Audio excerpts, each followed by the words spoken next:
Alerte orange aujourd'hui sur les routes. Neige et verglas ont touché le Hainaut, une partie de la province de Namur, l'ouest du Brabant wallon. Non ! La neige, pourtant, annoncée a semé une belle pagaille en province de Luxembourg. Mais dis-moi pas que c'est pas vrai! Le terrassement de la nouvelle gare de Mons a généré une quantité importante de gravats. En 2013, l'unité de répression des pollutions préconise le recyclage des gravats dans un centre de traitement spécialisé. Mais 2 ans plus tard, l'Office wallon des déchets rend un autre avis. 2 positions, 2 interprétations bien différentes de l'arrêté de 2001 pour une même administration. Carlo Di Antonio réclame de la clarté. Je constate que, au sein de mon administration, nous avons des interprétations parfois différentes. Des gens qui vont sur le terrain, qui disent « je dresse PV parce que c'est un déchet et j'estime qu'il est dangereux ». Et ensuite, dans le cours de l'instruction, quelqu'un d'autre, un scientifique, un supérieur, qui vient leur dire « mais non, c'est autorisé, ça respecte telle condition ». Donc il faut sans doute améliorer le dispositif.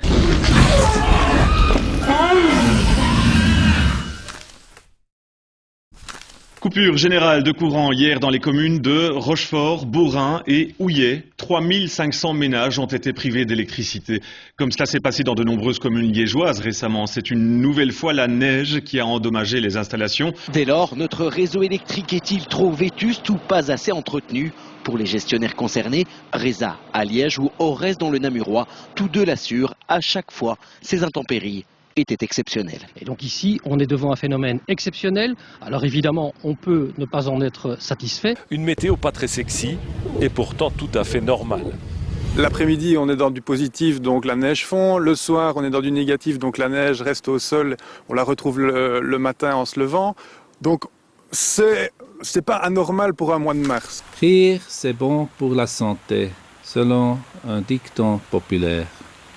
Comme moi, vous en avez certainement déjà fait l'expérience. Reste encore à savoir pourquoi on rit. Un rire cynique qui vise à tourner une personne en dérision, ce n'est pas un bon rire, à mon avis. Il est marrant, non? Il est grand. Rire, c'est bon pour la santé. L'industrie pharmaceutique belge a-t-elle fourni des matières premières à un baron de la drogue mexicain? C'est ce que pense en tout cas le parquet fédéral qui a décidé de poursuivre 7 entreprises de ce secteur en Belgique. Les médicaments vendus contenaient de l'éphédrine, une substance qui vous débouche le nez mais qui peut aussi servir à fabriquer de la drogue de synthèse, la méthamphétamine surnommée la crystal meth aux États-Unis. Les médicaments étaient officiellement destinés à l'Afrique ou l'Amérique du Sud, mais ils repartaient en fait ensuite pour les laboratoires mexicains où ils étaient transformés puis revendus aux États-Unis. Il ne faut pas vous droguer. Si vous vous droguez, c'est mal, parce que la drogue c'est mauvais, voyez. Une négligence, lourde conséquence. 15 mandataires wallons des conseils communaux ou de CPS devraient perdre leur poste. Ils n'ont pas déclaré à temps leur mandat, ce qui est pourtant une obligation légale. Ils avaient pourtant 2 ans pour le faire. Certains ont préféré le faire à la dernière minute. D'autres ont carrément fait l'impasse. T'es un champion! Et d'abord donc cette belle gaffe à Charleroi. Une très ancienne façade de style Art Nouveau a été détruite par erreur sur l'énorme chantier du projet Rive Gauche. La superbe vitrine du magasin de Roy apportait un cachet certain à la ville basse de Charleroi. Une façade Art Nouveau de bois et de verre qui avait fort belle allure dans la ville basse depuis un siècle. Aujourd'hui pourtant, il n'en reste plus rien.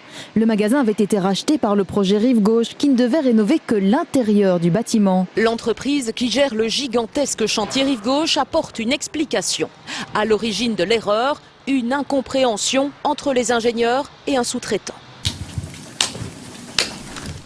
Les détails d'une décision de la SNCB. À en croire l'Écho, depuis janvier, la direction bloque les salaires de ses permanents syndicaux. Les versements ne reprendraient que lorsque l'accord qui prévoit près de 2300 postes supprimés d'ici 2 ans, lorsque cet accord sera signé avec la base. Alors François Hubert... Qu'est-ce que ça veut dire que ceci ? Effectivement, c'est une forme de pression.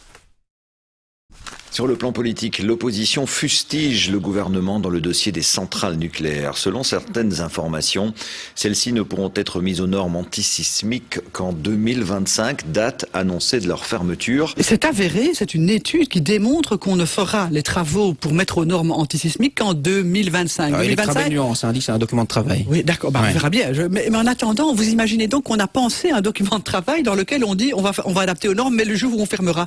Mais quel cynisme, c'est quand même incroyable. Moi, je n'ai plus confiance. Nous ne sommes pas des catastrophistes. On vise pas à faire peur à tout le monde. Mais tout de même.